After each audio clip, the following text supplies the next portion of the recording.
Alô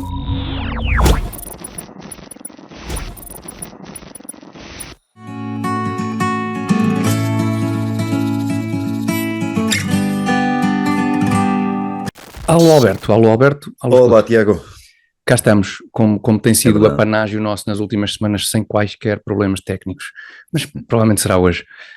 Bem-vindos à Lenga Lenga do Costume, à emissão número 43, a emissão de 2 de maio de 2023, que como sempre estreia à terça-feira às 21 horas no canal de YouTube do Comitê Central, sendo que hoje a Lenga Lenga do Costume tem uma roupagem diferente. O conteúdo é basicamente o mesmo género de coisa, opiniões raramente bem sustentadas da minha parte e depois o Alberto a explicar-nos como é que as coisas funcionam. Mas a edição de hoje é aquela edição especial que tínhamos anunciado, toda ela com perguntas e respostas às questões levantadas pelos nossos espectadores e ouvintes, questões que nós muito agradecemos e que chegaram em grande quantidade. Nós tivemos que fazer uma triagem de entre todas essas questões para vermos a quais é que eventualmente conseguimos dar uma resposta minimamente satisfatória.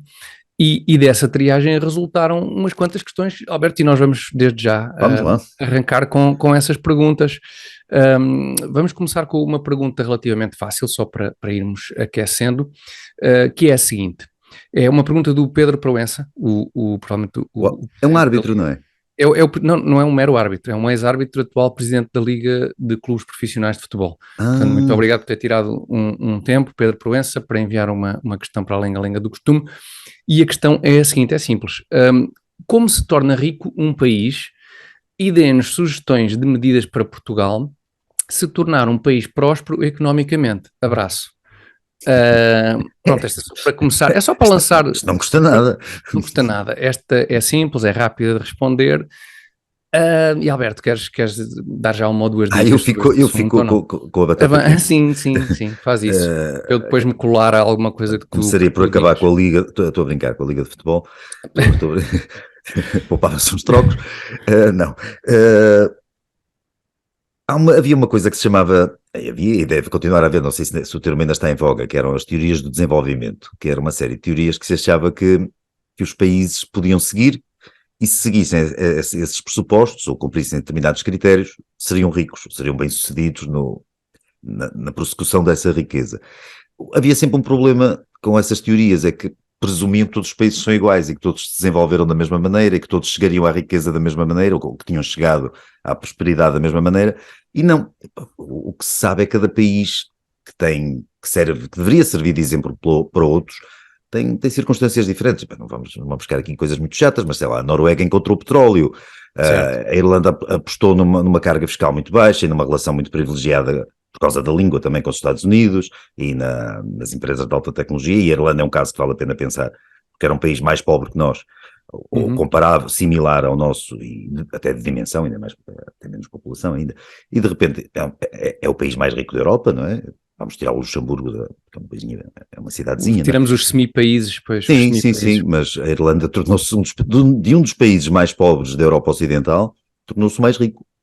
Então, em poucas décadas. Ou seja, é verdade, mas cada país tem cada país arranjou o seu método de enriquecer. Portugal consegue arranjar vários métodos de não enriquecer. Sim, ou que é mais ou menos, o resultado prático é equivalente, mas é formulado de uma forma um bocadinho diferente. O que talvez fosse interessante era ir buscar aos países, às circunstâncias dos países, de outros países desenvolvidos que têm alguns pontos de contacto com as nossas, e tentar perceber o que é que funciona e o que é que não funciona, porque, por exemplo, tu referiste a Noruega e a Irlanda. De facto, nós não temos as riquezas naturais da Noruega, mas a Irlanda também não tem, e portanto, e falaste do sistema fiscal da Irlanda. Desculpa, Tiago, falei da Noruega e da Irlanda, porque são dois países comparáveis ao nosso, que não eram ricos. Sim, exatamente, sim. Portanto, talvez não nos vamos comparar com os Estados Unidos ou com a Alemanha, é outra dimensão, são outras circunstâncias. Mas sendo as circunstâncias necessariamente diferentes de país para país, o que não é impossível é ir detectar em cada um desses países o que é que se pode fazer em diferentes áreas para que para que a economia prospere e para que as pessoas tenham mais qualidade de vida.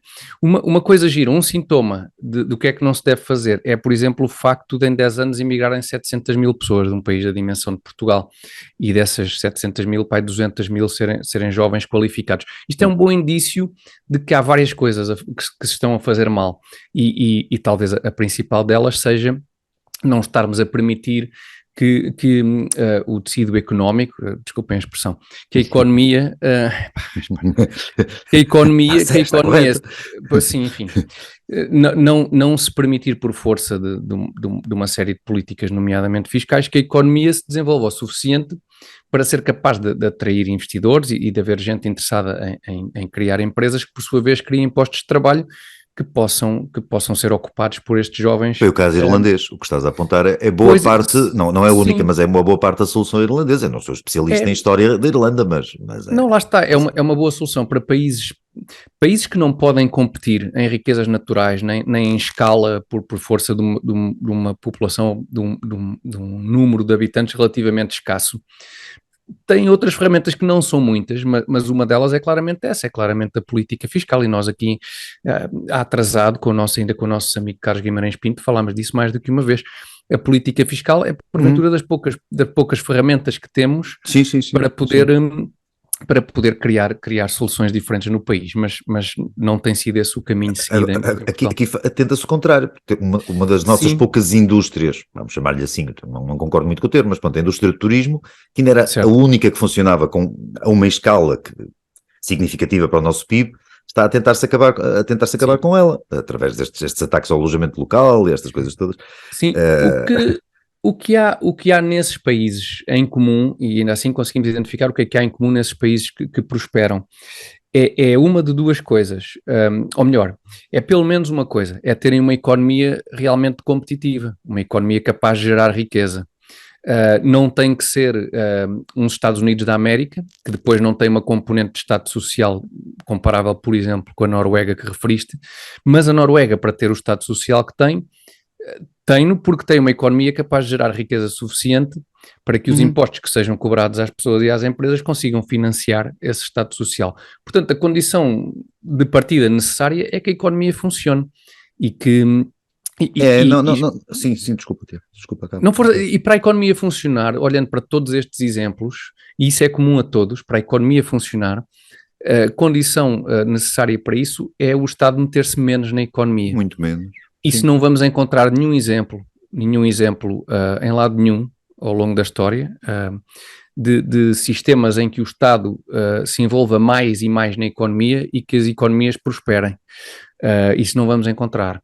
E como já foi experimentado centenas de vezes nunca resultou, era capaz de ser boa ideia pensar que se calhar não vai resultar. Pôr de parte essa ideia, porque parece já estar experimentada. Isso. Sim, pois o resto viria... Não quer dizer que Portugal se tornasse um país rico, mas podia se tornar um país menos pobre, já não era mau. Sim, menos pobre. Não depende exclusivamente, houve países, por exemplo, que cresceram graças à educação. Sim. Também, mas nem sempre a Irlanda não era um desses casos, por exemplo. Não. E no entanto cresceu. Sim, o fisco é muito importante, tocaste na questão do fisco, eu acho que no caso português era um instrumento prioritário. Sim, mas é como estamos a falar aqui da carochinha, quer dizer, claro, no Estado português e na mentalidade, não só deste governo, mas das pessoas que também votam no PS e votam às vezes noutros partidos que também não têm ideias muito diferentes das do PS, quer dizer, parece-me tão absurdo pensar que Portugal podia ter uma carga fiscal, uma flat tax, uma carga fiscal baixa, uma pouca intervenção do Estado, porque não é isso que os portugueses aparentemente querem. Os portugueses não querem ser mais prósperos, querem um Estado que tome conta deles mal e porcamente, mas pronto, está ali a velar por eles, acham eles.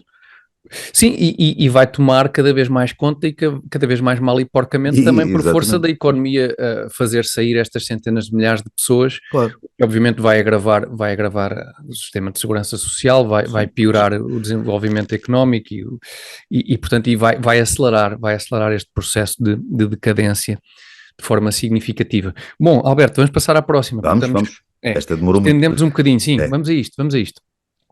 Agora, esta próxima pergunta é do Lobo Solitário, e o Lobo Solitário coloca a seguinte questão: o senhor Montenegro não se importa nada de perder, não quer é levar uma abada, ou então só quer ganhar por pouquinho. Parece. Obrigado, Lobo Solitário, e já agora também aproveito para agradecer de novo ao Pedro Proença pela primeira pergunta. Alberto, achas que isto pode fazer algum sentido, de alguma forma, na cabeça de um líder da oposição? Não querer exatamente ir para o poder. Isto faz algum sentido? Eu discordo que seja essa a intenção Há uma parte da pergunta com a qual concordo, a outra não. Acho que ele eventualmente quer chegar ao poder, tem medo de não conseguir. Eu acho que é por aí, não quer arriscar, não se... Agora parece que começa a pôr a possibilidade de exigir eleições, falou já vagamente no assunto. Até agora não falava sequer nisso porque acharia que não tinha, que em eleições seria derrotado ou justamente ganharia por muito pouco, e agora se calhar sentiu algum empurrão das sondagens ou qualquer coisa e começa e também porque o governo ajuda, também se põe a jeito, não é? O governo é aquela coisa que está para lá. E então o Dr. Montenegro é capaz de querer, o que ele não quer arriscar é ir a votos e os votos criarem uma situação para ele de fragilidade dentro do PSD, corram com ele. Então, ficar sendo dos líderes mais transitórios e mais fugazes da história do partido. Não? E por aí não é menos bizarro, antes pelo contrário, que de facto o líder do PSD não pareça querer afirmar o PSD como um partido de alternativa, não é? Porque que está simplesmente à espera, a alimentar a esperança de que o PSD caia. Que o PS, aliás, caia ainda de mais podre, não é? E sem apresentar propriamente... Começa a ser difícil, quer dizer, que o PS já está podre e com larvas e aquilo já está... Sim. É uma fruta muito estragada, mas... Eu sei que, por exemplo, é um paralelo que vale o que vale, mas eu já ouvi este argumento de não se querer ir para o poder, de ser mais confortável estar na oposição do que no poder. Isto, nos Estados Unidos, às vezes, certas fações do Partido Republicano, nomeadamente hoje em dia fações mais conservadoras, acusam o sistema, digamos assim, do Partido Republicano, o grosso do Partido Republicano, de muitas vezes, de facto, não querer ir para o poder, de se contentar com conseguir no Congresso passar legislação que tenha a ver com reduções de impostos, ou seja, o que for, mas preferir uma posição em que não tem que ter o poder e exercer esse poder, se conseguir passar ali 2 ou 3 coisas... Sofre menos desgaste, tem menos escrutínio. Sim, exatamente, tem menos escrutínio. Agora, não sei se isso de alguma forma se pode transpor para o caso português, não me parece, até porque lá está, porque o PSD parece não se querer afirmar em coisa nenhuma, nem marcar uma posição radicalmente diferente do PS em assunto nenhum. Portanto, é mais isso, não é? É uma posição de cautela, que eu diria muito excessiva, dada a situação em que estamos. Uma coisa é querer fazer oposição responsável, como eles dizem, não é? Sim. Mas essas questões colocam-se num período normal, numa situação, numa época normal. Nós não estamos a viver uma época normal, nem internacionalmente, e muito menos, parece-me, nacionalmente. Ou seja, o país está numa crise que é profunda e que ameaça tornar-se mais profunda, e não digo definitiva, porque nada é definitivo, mas quer dizer, durar muito tempo. Sim. Era a altura dos partidos da oposição, não é só o PSD, mas porque agora temos 2 outros partidos na oposição com alguma representatividade significativa, não é? Sim. Era a altura de serem mais frontais em relação ao que o PS tem feito ao país. Pois, de apresentarem alternativas que de facto sejam distintivas. Já vão dizer que não vamos falar do Chega, porque estão sempre a criticar-nos por isso. O Chega é o partido que tem feito essa oposição, no sentido de dizer que o PS não pode continuar. Nisso, claramente, o Chega é o partido que o tem feito. Às vezes, ou infelizmente, o Chega concorda com o PS em certas questões. Pois é isso. É que não devia concordar. Esse é o problema. A iniciativa liberal discorda do PS nas questões certas, ou na maioria das questões, também não são todas, atenção. Mas depois é muito cerimoniosa a fazer oposição também. Não vejo a iniciativa liberal a dizer muito abertamente que este governo que isto não faz sentido continuar. Não creio, não precisamos necessariamente de um partido, digamos, muito ideológico para fazer esse trabalho, mas sinto falta que, de além de se passar essa questão da racionalidade económica, que se vá um bocadinho mais além e que se consiga dar uma perspectiva um bocadinho mais abrangente do que é que isso significa, do que é que isso quer efetivamente dizer em termos do que é que se pretende para o país, não é? Porque é obviamente ótimo resolver problemas que têm a ver com multas absurdas porque se passa nas portagens, é óbvio que é ótimo resolver esses problemas, essas questões práticas do dia-a-dia, mas é conveniente, se calhar, ter uma perspectiva um bocadinho mais abrangente que permita as pessoas verem um bocadinho mais é à de maior frente. urgência, sim, Sim, no momento é de sim, maior, sim, é mais, há sim, coisas sim. que se sobrepõem a isso, claro que é importantíssimo isso, é importantíssimo aquelas pequeninas questões, não é? Sim, esse trabalho Mesmo é fundamental, esse trabalho. o nosso camarada Carlos Guimarães Pinto Pois, também trata e tal, sim, eu mas referi é esse preciso assunto uma em visão mais particular, por isso. global, sim, Um é bocadinho preciso mais uma global, visão sim, mais, porque esses pequenos assuntos, epá, são giros e são importantes, com certeza, claro. e era interessante que fossem resolvidos em alturas mais de Pois, velocidade de cruzeiro e o país está, sim, e eu está entendo que em façam parte de uma farrapos. coisa maior, que é o excessivo peso do Estado, é a relação Claro, desequilibrada entre o claro que Estado sim. e os cidadãos. Mas pronto, mas isso faz parte de uma coisa maior, e essa coisa maior é que às vezes me parece que não é apresentada de uma maneira. Lá está, é essa perspectiva de para onde é que queremos ir, com que países é que nos queremos comparar e o que é que desses países retiramos que poderia ser importante para Portugal. E depois era importante que o PSD e a Iniciativa Liberal e o Chega, não interessa se vão fazer alianças, se não fazem Sim, alianças, se recusam alianças, interessa que falem do PS, o PS é que está no poder, o PS é que tem que ser sim, denunciado, desmascarado, sim. não era preciso, não devia ser preciso, mas eles Pois, desmascaram-se todos os dias, eles Pois que sozinhos. essa Mas, coligação, se não for assumidamente uma hipótese de coligação pós-eleitoral, que seja pré-eleitoral nesse sentido, não é? Que seja uma coligação no sentido de focar a atenção naquilo que naquilo realmente que conta, merece sim, ser destacado. e consigam Uh, pressionar aquele senhor que está lá em Belém a tomar uma opa, decisão, porque o Presidente da República tem que velar pelo boa regular funcionamento sorte, das instituições. certo? As instituições não estão a funcionar de forma Acho que não há regular. nada que funcione regularmente. Já nada. A E começar nos as instituições comboios, já a nem passar pela existem saúde, praticamente. sim, está tudo. Portanto, o Presidente tinha, por força de lei, de tomar uma posição. Não toma, está à espera que a impopularidade do governo seja tal que ele não queira ser misturado com aquilo e conotado com aquilo, e então aí sim vai tomar E para não seja popular tomar essa medida, seja esse popular tomar. eventual. Exatamente, Tiago. Portanto, convinha que a oposição mostrasse, não é dizer nós estamos preparados ou deixar de estar preparados, eles são oposição, têm que estar preparados. Seja Sim, claro. o doutor Montenegro, agora o doutor Rui Rocha, o doutor Ventura, isso não interessa. É oposição. Depois do outro lado, já sabemos, são dois partidos comunistas, e estão preparadíssimos para se aliar ao PS com toda a naturalidade, mesmo Uhum. quando criticam e tal, por aí. E são partidos comunistas, também não vamos agora cair Não, pois. em delírios, não é? Sim, e mesmo o PS dos dias de hoje, enfim, Sim, sim, sim, não sim, está, claro. não está lá Claro. muito longe. Bom, Não. Alberto, temos estado a tratar de alta política e continuamos, Vamos à continuamos baixa. Vamos à nessa baixa. senda. Não, por acaso não. Não. Continuamos, semi continuamos nessa senda porque o João Costa mandou-nos uma pergunta que é a seguinte, e isto fazendo referência a algo que tu comentaste já há algumas semanas e, portanto, Sim. casando essa referência com alta política, porque a pergunta é a seguinte: qual o melhor chocolate para oferecer a Sócrates? Eu agora, por acaso que li a pergunta, eu suponho que se esteja a falar do ex-primeiro-ministro português e não do filósofo grego. Não, Estava não. preparado para responder caso seja o primeiro-ministro português. Outra mais cicuta e tal. É, lá está. Eu, Tinha gosto estranho. sim, um gosto bizarro.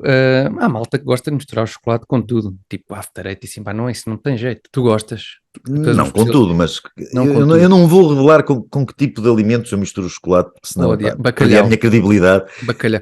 Não, Uma vez, mas não andas muito não, longe. uma vez não foi com bacalhau, foi com outro peixe. Talvez tenha Com- sido com bacalhau fresco. Talvez tenha sido. E atenção, eu que sou um purista do chocolate, fiquei muito agradavelmente surpreendido. Portanto, não neguem à Eu partida. gosto com carnes esfumadas.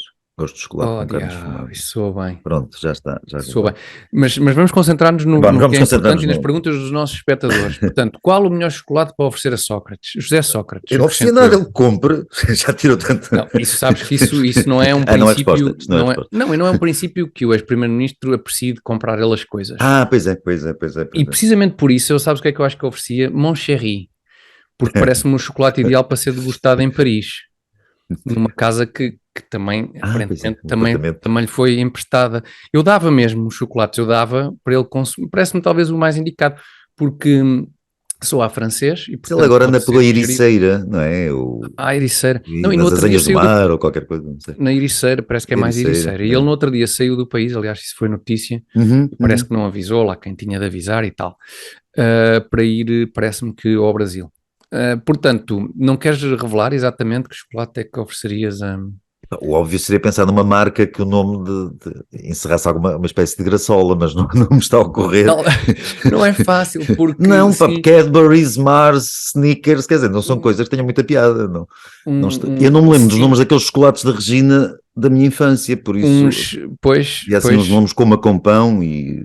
Coma com pão. Eu quando falo do Coma com... Eu lembro-me, mas quando falo do Coma com... talvez esteja a ficar velho. Talvez estejamos a ficar um pouco idosos, porque quando eu falo do Coma com pão, às pessoas que me rodeiam, há uma reação de profunda bizarria. Eu tinha que abrir aquilo e tirar as passas, porque eu nunca suportei as passas, então dá pois um certo trabalho. Lá está, é uma combinação muito infeliz, na minha opinião. Mas não sei. O Snickers, talvez... O Snickers tem uns anúncios muito bons que eu recomendo, antigos, que hoje em dia seriam impossíveis de fazer, com o Mr. T, que a assinatura era Snickers, get some nuts, para mal que se comportava de forma um bocadinho... Sei que eu ia dizer I pity the fool, aquela frase. Mas era mais ou menos isso, porque eram fools que ele via a comportarem-se de uma maneira que achava pouco... masculina, já estou a imaginar. Estávamos nos anos 90, nos bons velhos anos 90. Bons tempos. E ele vilipendiava esses indivíduos e acabava com Snickers, get some nuts. Se o mundo tivesse mais Mr. T, o mundo seria um lugar muito melhor. Era um mundo tão mais engraçado. Nem estou a brincar. Eu também não. São ótimos anúncios, vejam, por acaso vale a pena, da Snickers dos anos 90, com o Mr. T. Bom, portanto, melhor chocolate para oferecer a Sócrates é uma pergunta que requer um bocadinho mais de ponderação e que não pode ser respondida, mas fica a ideia Moncherry, só porque tem essa relação com Paris e como é uma oferta, joga com essa outra oferta, de que José Sócrates foi alvo. Bom, vamos a mais uma pergunta, Alberto, e que se calhar cola um bocadinho com isto que dissemos sobre estes anúncios protagonizados pelo Mr. T nos anos 90. A pergunta é da Olinda da Costa e diz assim: a minha percepção é de que atualmente existem muito poucos programas de TV humorísticos de sátira política. Só me ocorre ainda assim acho que tem alguns enviesamentos. Especialmente quando comparamos com a sátira que existia nas décadas de 80, 90 e até na primeira década de 2000. Ao rever programas do passado, acho que não seria possível fazê-los hoje. Têm a mesma percepção desta falta de sátira? Acham que ninguém se quer meter com o PS e blocos de esquerda? E pronto, e isto depois a Olinda, já nem vou entrar na falta de escrutínio e de rigor intelectual de muitos jornalistas. E obrigado pela pergunta, Olinda. Alberto, tu tens de memória a televisão portuguesa dos anos 80 e 90, nomeadamente ao nível da sátira política, e se há alguma diferença substancial em relação ao que se faz hoje em dia? Estou realmente a ficar velho, mas a minha memória até é anterior. Embora o grande programa de humor dos anos 80, de quando era miudinho, 12 anos ou assim, era o Herman, tal canal, aquelas coisas. Pois. Não era propriamente sátira política. Não, pois, eu também não estou certo que... Eu relaciono mais com os anos 70, mesmo quando eu estava ali. Sim, eu confesso que aí já não chego, porque já apanhei a década a meio. Eu acho que em Portugal, por acaso, não identifico tanto este fenómeno, para ser sincero, porque de facto, como diz, os programas humorísticos dos anos 80 e 90, além do Herman, havia os do Nicolau Breiner, por exemplo, eram coisas muito pouco políticas. Sim. Havia o Nicolau Breiner política, era o Nicolau no País das Maravilhas, certo. Que eu tenho uma vaga ideia do Senhor Feliz e do Senhor Contente, que era o Nicolau e o Herman, não é? Aquela coisa. Sim. Que tinha aquele comentário político, mas era aquele registro herdado, que era a função dela, da revista do Paco Meia, não é? Aquela função da Rábula, revisteira e tal. Muito pouco política. Eu acho que isto... Tinha um bocadinho de política. O Paco Meia tinha alguma política. E as coisas, sem dúvida. Como é que as revistas que estreavam na sequência de 25 de Abril, aquilo tinha, se formos ver os nomes, aquilo tinha sempre os nomes, claro, eles querem é tacho, era sempre aquelas coisas. Olha, um nome que mantém... Não sei se existiu alguma com este nome, mas dá-me a ideia que todas tinham este nome, não sei. É impossível não ter existido uma revista com esse nome. Eles querem é tacho e tal. Tão atual. Sim, havia essas coisas, mas não tenho ideia que a tradição, e depois a revista portuguesa passou totalmente disso tudo, mesmo as de La Féria, aquelas coisas, não tinha nada a ver com política. Sim. A tradição televisiva, não sei, agora o Ricardo Araújo Pereira faz aquela coisa do... Sim, como eu acho que nunca houve um programa Eu não vejo televisão há anos, por isso não sei o que é que se programa passa. manifestamente de sátira política semanal durante tanto tempo na televisão portuguesa como Isto é Gozar com Quem Trabalha não existiu antes, portanto, que eu tenha memória, pelo menos assim de repente. Pois. E, portanto, eu não tenho esta ideia, eu acho que isto... Havia o Contra-Informação, não é? Aqueles bonecos que sim, havia o nunca prestei muita atenção àquilo. Sim, no final dos anos 90, talvez images, não é? sim, se possa referir a isso, e de facto havia o Contra-Informação, que acabava por ser recebido de uma forma, eu diria, genericamente simpática pelos protagonistas políticos, ou seja, sim, se não gostavam, fingiam que gostavam, não é? Sim, fingiam, não pareciam ter muita dificuldade em fingir que pelo menos não se importavam. Nós não temos, deixa-me só esta questão, antes. Portugal é pequenino, pá, estas coisas são feitas em Lisboa, que ainda é mais pequenina, quando não é Lisboa é no Porto, que nem muito mais pequenino, e as pessoas não querem chatices, não querem ofender demasiado ninguém, não querem prejudicar demasiado ninguém, portanto a coisa circula ali um bocadinho, e depois é chato porque fulano diz mal de Cicrano, mas depois sai à noite e vai encontrá-lo no restaurante, é aborrecido, tipo, está ali ao lado e tal. Portanto não há muito aquela coisa de fazer sátira política de facto, que pudesse enxovalhar, achincalhar os senhores no poder, que mereciam, não é? E geralmente merecem muito. Nunca tivemos isso, porque as pessoas não se querem amassar muito, não se querem... Sim, podíamos falar eventualmente da evolução que houve nos últimos até poucos anos no humor, por exemplo, nos Estados Unidos, assim, aí num Saturday Night Live, meu Deus, em basicamente todos os talk shows, os late night shows e talk shows nos Estados Unidos, aí sim acho que há um fenómeno muito evidente de politização e de falta de como é que eu ia dizer, da falta de abrangência, digamos assim, dessa sátira política que se tornou, enfim, se calhar com o seu clímax durante a pandemia de Covid e com o Stephen Colbert a dançar e do Jimmy Fallon a dançarem com agulhas cheias de vacina da Pfizer e depois os programas serem patrocinados pela própria Pfizer e por aí fora. Eu acho que nos Estados Unidos esse quase abandono da vontade de fazer comédia em prol de promover uma agenda woke, acho que é muito, muito evidente. O Saturday Night Live, para quem não sabe, é um programa que já dura desde 75, talvez, 1975, por aí, tem uma eternidade, e que teve ao longo da sua história momentos baixos, momentos altos, mas teve alguns momentos muito altos e revelou Eddie Murphy, John Belushi, aquelas coisas todas, mata de gente. A Kristen Wiig, que é mais recente, é uma atriz que eu gosto particular, que eu acho que tinha muita graça no Saturday Night Live, ou seja, era um programa de comédia, que às vezes funcionava, às vezes não funcionava tanto. E de referência, claro. Hoje em dia aquilo claro, não vejo regularmente, mas chegam mais vezes uns vídeos e aquilo é mais confrangedor. Aquilo são sermões às pessoas que não respeitam, ou é uma coisa contra o Trump, ou são sermões às pessoas que não respeitam a ideologia, o movimento woke. Sim, sempre com muito pouca zero, piada, absolutamente zero. Sempre com muito pouca piada, porque se essa agenda política clara e fosse uma coisa que é difícil compatibilizar, mas e fosse uma coisa engraçadíssima, pelo menos tinha essa valia. Tiago, eu prefiro ver uma piada que vá contra tudo aquilo que eu acredito politicamente, mas que tenha graça, claro, do que uma piada que esteja de acordo com aquilo em que eu acredito politicamente e que não tenha graça nenhuma. Claro. O humor é para fazer rir, não interessa. Pois, até porque aí não tem graça sermões nenhuma, não fazem rir, sermões, propaganda não faz rir. Sim. Só se for inadvertidamente, às vezes. Claro. O que Alberto, e se calhar aqui chegados é capaz de ser a altura ideal, uma vez que estamos a falar de conteúdos televisivos, alguns dos quais que ao longo destas décadas foram perdendo qualidade. Precisamos de um boost de qualidade, de retomar a qualidade a que habituámos os nossos espectadores e ouvintes. E se calhar esta é a melhor altura então, nesse caso, para vermos o reclame do azeite de talismã. Vamos a isto.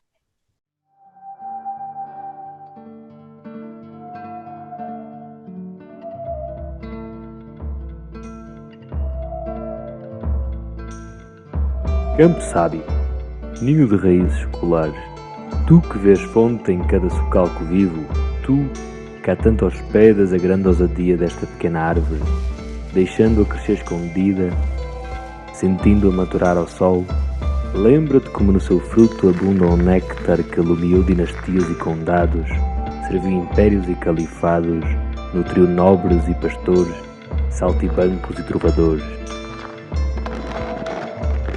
O nosso ouro líquido, hoje unindo aldeias a metrópoles no elevo de um sabor único. Campo Sábio, a tua bondade, aliada à energia do nosso zelo, constrói uma tradição que é já talismã. Mais uma vez, muito obrigado ao Azeite Talismã pelo apoio à Lenga-Lenga do Costume. Talvez seja a altura indicada também para vos lembrar que a Lenga-Lenga do Costume estreia às terças-feiras, às 21 horas, no canal do YouTube do Comitê Central, canal que devem subscrever para serem avisados sempre que houver uma nova Lenga-Lenga. Portanto, carreguem lá na campainha. Como já avisámos, não vamos atender, mas ficam subscritores e amigos, no fundo também amigos. E podem também depois, para confirmar que isto é realmente muito fraquinho, ouvirem podcast Lenga-Lenga do Costume em Apple Podcast, Spotify, está confirmado, Spotify confirmadíssimo. Aí é importante colocar o A Lenga-Lenga do Costume, a pesquisa é mais fácil. E em Google Podcast também está disponível. Nós hoje estamos a fazer uma emissão especial só respondendo a perguntas dos nossos espectadores e ouvintes, porque deixámos acumular algumas durante estas semanas. E Alberto, vamos arrancar com mais uma pergunta, desta vez do Rui Tiago Silva. A pergunta é a seguinte: o Estado, como vemos, é uma sanguessuga. O mercado deveria ser mais livre, concordo, menos dependente do Estado. Agora, diz o Rui Tiago Silva, agora, no mundo liberal, como é que paramos o poder alcançado por certas empresas, como a Google, Microsoft, Pfizer, ou até o poder de grupos financeiros, como a BlackRock ou a Vanguard? Eu estou pouco a par, confesso. A BlackRock é uma coisa BlackRock, absolutamente sim, Vanguard, hegemónica. sim, penso que são dois dos maiores grupos financeiros do mundo. Conglomerados, exatamente. Ou acrescentando ao Rui Tiago Silva, ou até de países. Como é que paramos o poder alcançado até por países como a China e a Arábia Saudita de comprarem metade da economia global. Muito obrigado pela pergunta, Rui Tiago Silva. E Alberto, isto entrou um bocadinho... Alberto, agora responde tudo. Não, Tiago. claro. Não, isto entronca aqui um bocadinho... Calha-me cada pergunta. São as mais difíceis, são para ti. Nós começámos o programa por responder a uma pergunta, àquela pergunta de como é que se tornava um país rico. E, de facto, uma das coisas que referimos foi que todos os casos que é possível analisar na história, basicamente, do mundo... indiciam que retirar o Estado da economia produz melhores resultados do que, em contrapartida, reforçar o poder do Estado na economia. Acontece que vemos depois, como diz o Rui Tiago Silva, que poder-se dar o caso de algumas empresas ganharem um poder exagerado nos mercados em que operam. Isso não é de todo incompatível com o que dissemos antes. A questão é que, acho que é a tua opinião também, Alberto, o papel fundamental do Estado na economia deverá ser um papel de regular o funcionamento da economia. E o modelo capitalista assenta num princípio que até prova em contrário, é o único que é capaz de gerar realmente riqueza e de tirar pessoas da pobreza. Um dos preceitos fundamentais desse modelo capitalista é a livre concorrência, e por livre concorrência entende-se a necessidade de evitar que as empresas se tornem grandes demais. Essa é a grande ideia subjacente à livre concorrência. Quando uma empresa se torna demasiado grande e num mercado em que há liberdade para outros operadores entrarem no mercado, porque existe essa empresa que cresce e que consegue receitas extraordinárias, isso é um convite a que outras empresas entrem nesse mesmo mercado e, digamos, dividam esse poder com quem já está no mercado. Isso pressupõe que há condições, nomeadamente proporcionadas pelo Estado, para que as pessoas tenham capacidade de poupar e de investir, e que depois exista um Estado que consegue regular, que consegue evitar que as corporações ganhem demasiado peso na economia. O problema é que, na maior parte dos casos que nós conseguimos analisar, e o caso americano não é diferente, é que em muitos casos quem está no poder tem mais interesse em aliar-se a estas empresas que ganham poder do que propriamente em restringir o poder dessas empresas. Porque com o poder enorme de empresas como a Google ou a Microsoft vem o doce dinheirinho que depois ajuda a eleger muitos destes políticos que depois tomam decisões sobre estas empresas e as decisões que tomam sobre essas empresas, financiadas por essas mesmas empresas, não vão, como devem imaginar, no sentido de restringir o poder dessas empresas, e esses políticos, ao mesmo tempo, também não têm interesse nenhum em restringir o seu próprio poder.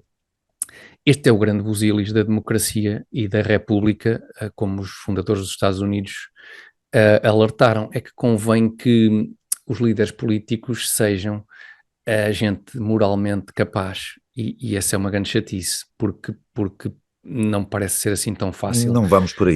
Não.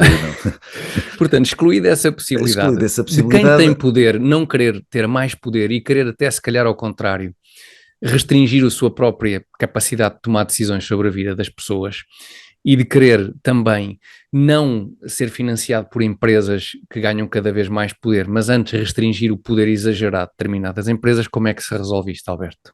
Eu tenho uma contradição em mim, que é o facto de, teoricamente, não consigo apreciar demasiado, deleitar-me com a ideia de o Estado regular.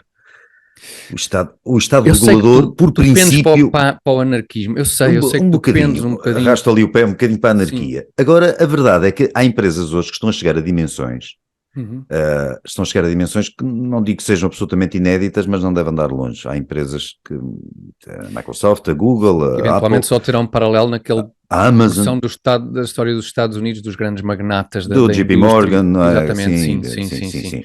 E mesmo isso, não sei se... Com uma diferença, sim, vamos admitir que até a dimensão é semelhante, ou similar. Há uma diferença hoje, com a informatização das coisas, pois. A influência delas é muito mais, pode ser muito mais rápida, pode ser muito mais completa, mais total, mais totalitária, pois. Não é? Porque um tipo ganhar fortuna a fazer caminho de ferro, pronto. É trabalhoso e demora tempo. É trabalhoso, demora, embora permita arrecadar fortunas colossais, não influencia a vida das pessoas em todas as suas dimensões, não é? Certo.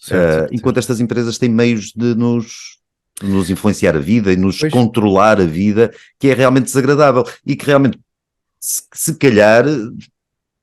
pediriam uma regulação do Estado. Deus Nosso Senhor me perdoa por estar a dizer isto. E vou registrar, isto está gravado. Que obviamente não vai acontecer, ou não vai acontecer de uma maneira que nós acharemos simpática, por os motivos que tu próprio acabaste de apontar, porque estas empresas, é que o poder neste momento está nelas e não no Estado. O facto destas empresas serem absolutamente trilionárias, tetralionárias, não sei como se diz, é claro que permite ter os políticos todos na mão, que político pode ser um tipo no início de carreira que faça ali um discurso a fingir que está indignado contra qualquer coisa, mas na realidade quando o bolso deles estiver recheado com financiamentos para as campanhas e não sei o quê, através destas empresas, ou por estas empresas, claro que o assunto vai morrer por ali, e a hegemonia destas empresas vai tender a ser cada vez maior. A Amazon, por exemplo, que é uma empresa que eu uso há 28 anos, desde 1995, e sempre funcionou muito bem, é ótima, e por ser talvez demasiado ótima, faço este pedido que acabei de dizer, aquilo cresce muito, e a vocação, segundo o Sr. Jeff Bezos, não é? O objetivo da Amazon é ser a única loja do mundo. Ou seja, acabar com todos os outros, não é? Exatamente, e era precisamente aí que deveria haver políticos, não é? Devia haver uma classe política que diga, não, isso não vai ser possível, meu amigo, porque isso significa um poder absoluto sobre uma série de decisões que as pessoas tomam, e uma limitação absolutamente inadmissível à liberdade que as pessoas têm que ter de escolha e lá está, e de opção. Estes sujeitos não são eleitos, nós acabamos de ser eleitos na medida em que consumimos os produtos que eles vendem, não é? Pois, mas deveria ser a única, deveria ser a única forma, mas de facto não parece que haja outra solução, Alberto, para limitar o poder destas empresas. Não, mas também vamos acreditar, o que nos assusta mais nisto, primeiro é estarmos a viver este momento, e depois, por outro lado, esta questão realmente da informatização das coisas, do online, que permite esta coisa ser tudo muito mais facilmente disseminado, não é? Rapidamente e tal. Porque eu estava-me a lembrar agora de uma coisa, já não sei em que livro é, mas era o Gore Vidal que falava nisso, de uma reunião entre o Randall Hearst, intelectualidades agora, lá são referências que me vão passar ao lado. O magnata da imprensa. O nome eu já ouvi dizer. O Gore Vidal. E o Randall Hearst, o tipo que inspirou o Citizen Kane, o magnata da imprensa americana, que dominava, era hegemónico em matéria de imprensa, não tinha toda, claro, mas dominava aquilo tudo. E havia uma conversa entre ele e o presidente dos Estados Unidos, eu já não sei qual era o presidente em questão, não vou dizer para não falhar, em que o presidente discorda de qualquer coisa que o Hearst diz, e o Hearst manda-o calar e diz que você é apenas o presidente dos Estados Unidos. Eu é que sei. E na verdade era ele que decidia muitas coisas. Decidiu guerras, decidiu entradas em guerras, por exemplo. Pois. Sim, e lá está, e mesmo comparativamente a capacidade de manipular a opinião pública, como dizias, com os meios tecnológicos de hoje em dia, de condicionar a informação e de direcionar a informação, realmente, porventura não terá paralelo, porventura não, acho que certamente não terá paralelo em nenhum outro momento da história. Pois. Logo por azar, era precisamente neste momento que precisávamos de políticos que fossem gente, lá está, com uma espinha dorsal e que fossem, no fundo, hoje em dia, um kamikaze, não é? Que de repente, enfim... Eu acho que há uma relação direta nisto, ou seja, temos políticos cada vez mais patéticos e frágeis, e ridículos mesmo, não é? Justamente porque o poder deles é muito pouco hoje. O poder está noutro sítio. E depois mandam assim uns Macrons e umas figuras. Depois umas nulidades. Umas nulidades absolutas, e uns Trudeaus e uns Bidens e umas coisas. Claro. E depois às vezes quando aparece alguém do contra, é um faroleiro como o Trump, não é? Quer dizer, é uma figura ali, um excêntrico, também não é propriamente não é o Lincoln propriamente, não é? Não é de todo, mas vemos nos Estados Unidos, vemos, sim, o Ron DeSantis agora também, não é? Quando aparecem pessoas... Que divergem um bocadinho. Sim, o Ron DeSantis acho altamente preferível ao Trump, sim. Não, pois de longe, sim, acho que de longe, nesta fase, pelo menos. Nesta fase, pelo menos, sim. Não sei o que é que o homem encerra lá não, pois, na alma dele, mas parece-me um político relativamente convencional e com ideias que acho... Pois, parece, de repente, parece um tipo bastante normal, que é uma coisa que nos desabituámos. Parece ser um tipo, é um político, vale o que vale. Sim, claro. Parece ser um tipo com algumas ideias, com alguns princípios e razoavelmente normal, lá está. Sim. O Trump, para quem se opunha às ideias, não era um tipo... Opunha-se a algumas ideias de uma forma interessante, mas não é um tipo normal. Não é um tipo normal e isso ajuda muito, ou desajudou muito, não é? Desajudou muito. Porque é fácil ter resistências àquela personalidade, não é? E isso acabou por lhe valer muitos votos e a não reeleição. E vemos agora o que o senhor está a fazer, vemos que o projeto dele é sempre um projeto altamente pessoal. Que em 2016 coincidiu esse projeto pessoal com algumas questões que estavam na ordem do dia e que de facto sobre as quais ele falou e que falaram muito diretamente aos norte-americanos, mas que neste momento parece haver um desfazamento e isso já não ser exatamente. Aquela coisa, é um conselho que eu acho, vou dar conselhos, é a coisa mais estúpida, mas as pessoas, quem tende a concordar com um programa partidário e gostar mais daquele líder do que do outro, ótimo, mas que não o faça cegamente, quer dizer, ninguém tem toda a razão, não há nenhum que tenha toda a razão. Eu acho que é sempre em última instância os projetos deles são projetos de grande parte de vaidade pessoal, com certeza, e da missão de poder. No caso do Trump é total. Não me parece, francamente, por aquilo a que obriga a fazer uma carreira política que chega a esse nível, não é possível que não haja um fator desse género, de vaidade pessoal, não é possível, não me parece simplesmente possível. O Seinfeld dizia que eram todos malucos, qualquer tipo de se candidatava a presidente dos Estados Unidos tinha que ser meio maluco. Há um tipo de personalidade que ajuda, lá está, até há livros giros sobre isso.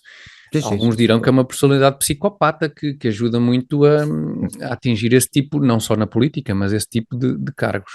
Alguns dizem... Tu achaste, nós achaste que eu é que seria um grande presidente do principal país do mundo livre e tal, aquelas coisas. Eu é que sou o gajo certo. É sempre muito prudente. Ter uma dose de... ter os dois pés atrás em relação a qualquer político e qualquer político está sempre a prazo em qualquer lado, em qualquer cargo, em qualquer lado do mundo e em qualquer cargo. Acho que é sempre prudente partir com essa desconfiança. Acho que é o ponto de partida certo para lidar com qualquer político.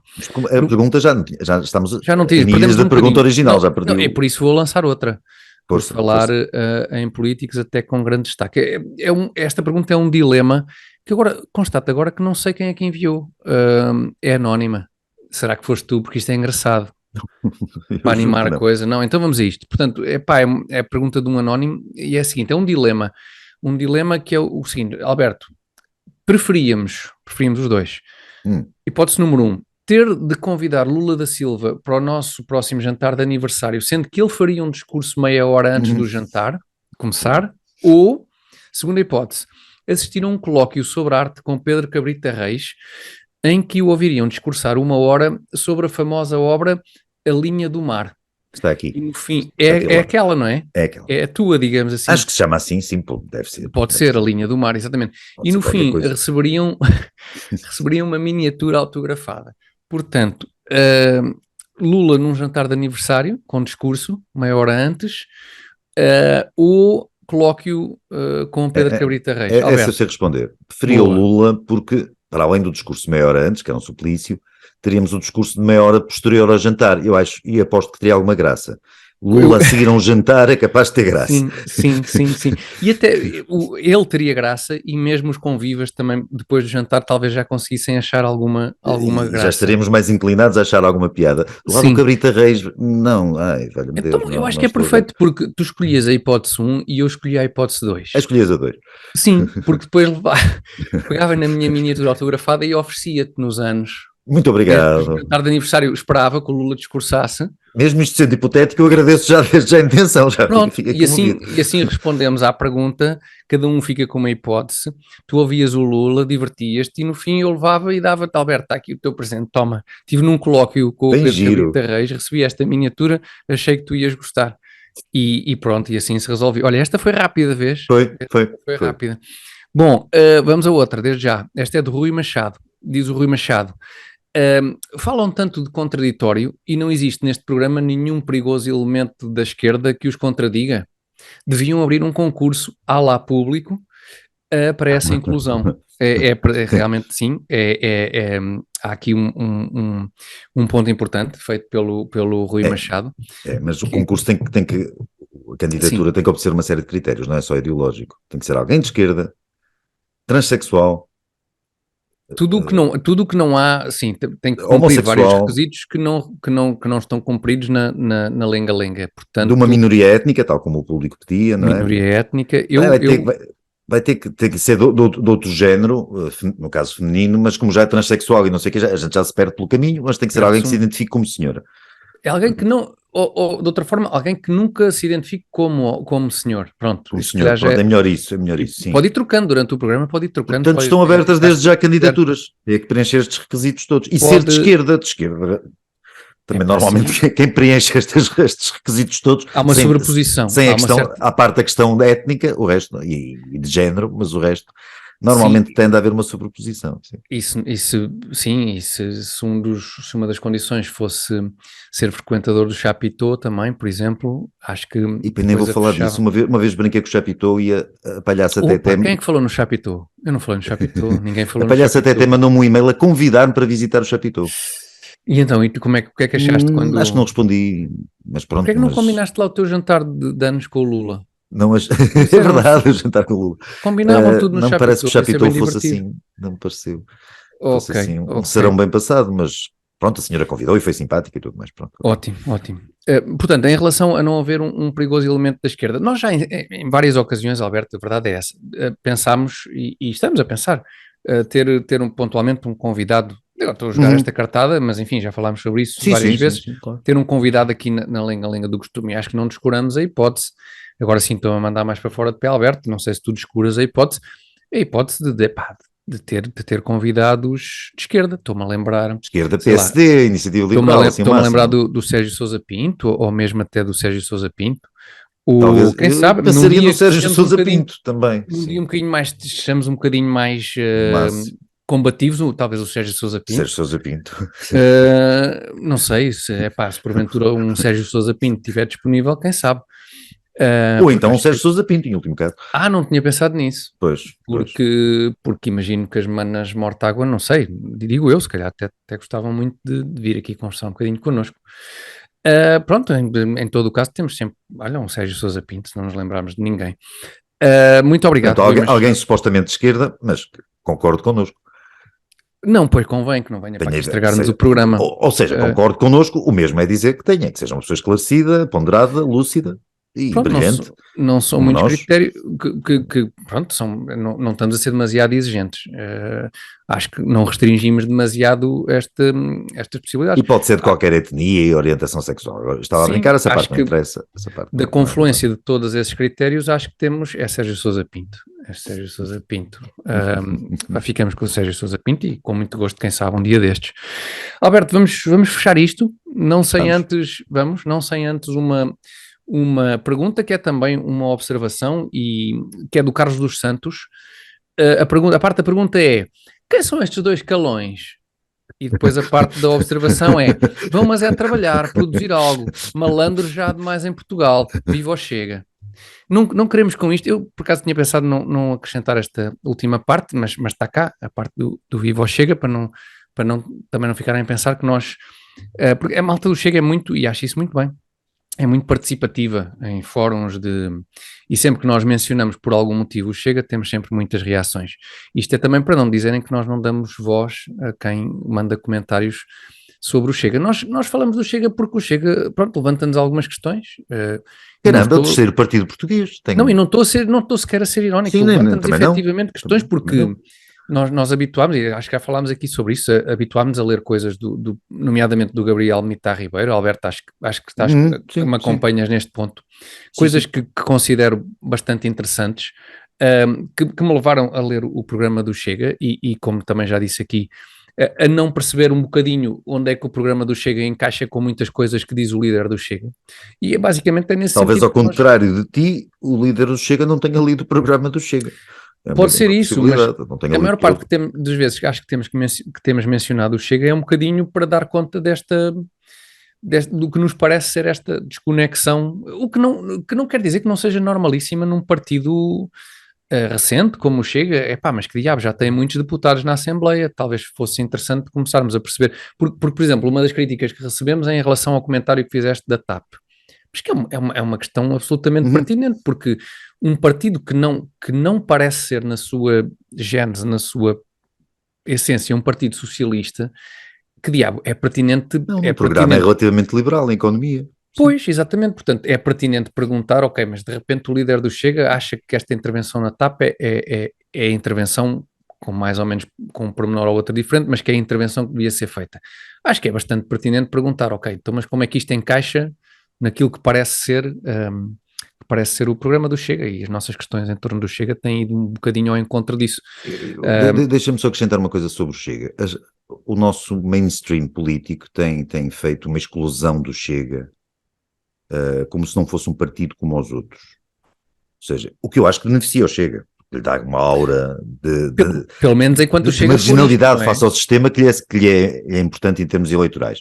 Desculpa, Tiago, não ouvi. Não, desculpa, é que também essa marginalidade em relação ao sistema que é constantemente explorada pelo líder do Chega, claro, também ela não parece ser coerente com o resto das coisas que sabemos do... tomadas de atitude, sim. E eu acho que o Chega é um partido, eu não vou dizer isto como nenhuma ofensa, já sei que vem para os eleitores do Chega a criticar. O Chega é um partido como os outros, para o bem e para o mal, é um partido e deve ser tratado como normalmente, porque estou cheio daquele discurso do género de o PSD tem que se definir se ali é que o Chega, não sei o que, ninguém tem que definir coisa nenhuma. O Chega é um partido como outro qualquer. A partir do momento então que o PS se alia com dois partidos comunistas... Era o que faltava, quer dizer, a menos que o Chega fosse um partido assumidamente neonazi, aí era comparável. Apenas aí seria comparável. Esse cenário já se pôs na política portuguesa com outro partido e nem na altura se falou de...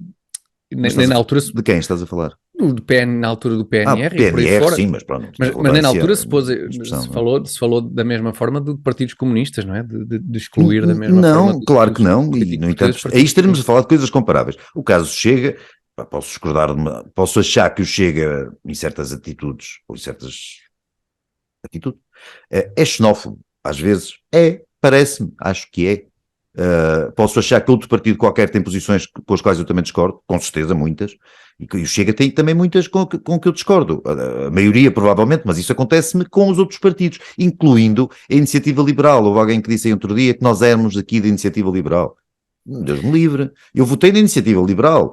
Neste momento, se houvesse eleições hoje, nem votaria, muito provavelmente Iniciativa Liberal nenhuma. Não estou, e acho que falo por ti, não estamos conotados com partido absolutamente nenhum. Uma coisa... Só na medida em que votamos em partido. Que se vota, mas amanhã posso votar noutro partido qualquer, pode aparecer um outro partido, uma pessoa vota, posso-me abster. Isto não há aqui, isso é só para esclarecer que nós não temos aqui não estamos aqui ao serviço de nenhuma iniciativa liberal, e a iniciativa liberal está cheia de ter posições que eu acho, algumas delas até quase aberrantes, em algumas matérias. Sim, o Chega também a iniciativa liberal tem-se posto partido bastante a jeito de perder 2 votantes em nós. Atenção. Por exemplo, sim, e acho que não são, e não seremos os únicos, mas também ganharão votantes por outras vias. Por outras vias que eles vão buscar. Pode ser essas coisas da cannabis, vão lá buscar uns miúdos, eu nem sou contra a questão da cannabis, acho que é irrelevante, mas isso é outro assunto.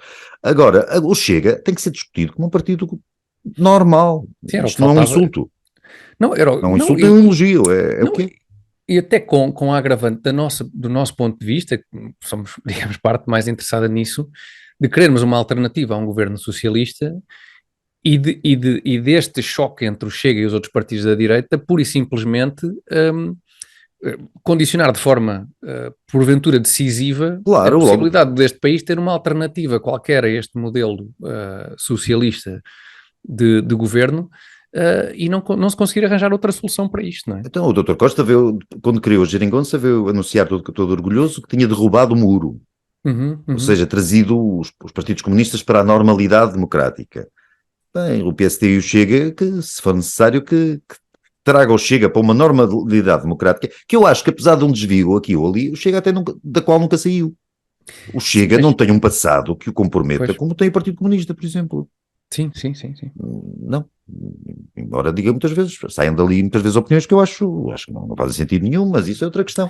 Pois isso é a parte que me aborrece, porque como te digo, conhecendo o pensamento e a escrita de algumas pessoas do Chega, é um bocadinho desconcertante depois confrontar isso com aquilo que é o posicionamento do dia-a-dia do Chega, digamos assim, não é? Nomeadamente do seu líder, as opiniões expressas do partido e a forma como, enfim, como aborda as questões. Há ali um lado assim mais que o Dr. Ventura confere, mais... Sim.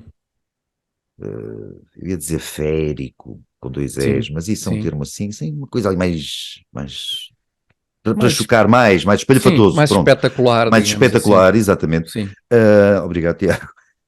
Que muitas vezes, e depois uma pessoa vai ao programa, e o programa constata que a grande maioria daquelas posições são relativamente sensatas, ou normalmente sensatas, não são assim uma coisa, e mesmo aquelas de que podemos discordar, eu estou a falar do programa escrito, não é? Não é nada assim, não vejo lá nada que me lembre, pode-me estar a escapar alguma coisa, que seja particularmente chocante, não vejo lá uma política de fronteiras mais rigorosa. Todos os países têm. Isto não é propriamente andar e prender pessoas em jaulas ou coisas do género, sim. Uma política de fronteiras mais rigorosa. Sim, que é uma coisa que era absolutamente pacífica até 10 minutos atrás. Sim. Sempre foi pacífico ao longo deste... Aliás, sempre foi o critério fundamental da definição dos países, não é? Quer dizer, se não há coisa mais elementar do que isso para definir o que é um país, do que de facto ter uma fronteira, e essa fronteira... Estado-nação define-se existir uma coisa chamada uma fronteira, e uma coisa que é uma fronteira cumpre um propósito, não é? E esse será o lado que eles agitam do Chega, os que não são do Chega, os que não gostam do Chega, o que querem fazer do Chega realmente uma forma de limitar a direita e de fazer escoar votos, uma série de votos da direita para um partido que é inaceitável. Ou seja, aqueles votos garantem à esquerda que sei lá, já não sei quantos votos terá o Chega, mas sei lá, umas centenas de milhares, claro, com certeza, aqueles votos são nulos. E essa em termos de regime, de influência no regime, aqueles votos são nulos. Completamente. Pois, essa é que é a parte esquerda estranha. É uma maravilha. Essa é que é a parte estranha, porque o Dr. Ventura parece carregar nessa pardinheira, ou seja, o que é estranho, porque eu não sei o que é que ele está à espera. Por Ventura está mesmo, aquilo estávamos a falar há bocado dos políticos serem todos um bocadinho lunáticos, ele está mesmo à espera de ter uma maioria absoluta, que o Chega tenha uma maioria absoluta, porque ele também não pode normalizar o discurso, porque se normaliza o discurso, alguns votantes desinteressar-se-iam do Chega. E voltam para o PCP, por exemplo, sim. E, portanto, andamos de histeria em E histeria. algum PSD, acredito que sim, algum CDS, acredito que sim. Até alguém decidir que, de facto, há um rumo que interessa dar a este país e apresentá-lo de Já forma... não faço ideia que é que estamos a responder. Também eu não, mas também era a última pergunta, okay, só para fechar. Só queria falar, houve uma pergunta que acho que nem sequer era a minha pergunta, mas acho que tinha. Conta. Não me lembro da pergunta em si, mas eu lembro de criticar aqui os nossos espectadores por não terem nomes comuns, por assinarem como pseudónimos ou terem nomes esquisitos. Certo. E eu disse, pá, não há nenhum José Mendes, e falei, foi um nome que me saiu. Pois foi. E há realmente um José Mendes que diz, eu chamo mesmo José Mendes. Eu sou o José Mendes. Queria dar um abraço, mandar um abraço ao José Mendes, que eu não conheço, não tenho prazer de conhecer, mas queria dar um abraço. Obrigado. É bem lembrado. Mandamos um abraço ao José Mendes, que tem um nome normal. José Mendes. Muito obrigado ao José Mendes e a todos os nossos espectadores que enviaram as suas perguntas e aos que não enviaram as suas perguntas também, ainda podem fazê-lo. Nós todas as semanas vamos respondendo a uma ou duas e se calhar mais dia menos dia fazemos outro especial só com perguntas dos nossos espectadores. Se isto for um sucesso avassalador. Se isto projetar o número de subscritores de 6 mil para 600 milhões, fazemos já para a semana outro, só com perguntas. Todos os dias. É o mais provável que aconteça. Aliás, é o mais provável. Sendo assim, ficamos por aqui hoje, lembrando que a Lenga do Costume estreia todas as terças-feiras às 21 horas no canal do YouTube do Comitê Central e podem também ouvir em podcast em Apple Podcast, Google Podcast ou Spotify. Alberto, lembrando também o apoio inestimável do Azeite Talismã, se calhar ficamos por aqui. Ficamos por aqui hoje, acho que sim. E voltamos para a semana. Até lá, um abraço para todos. Adeus. Obrigado.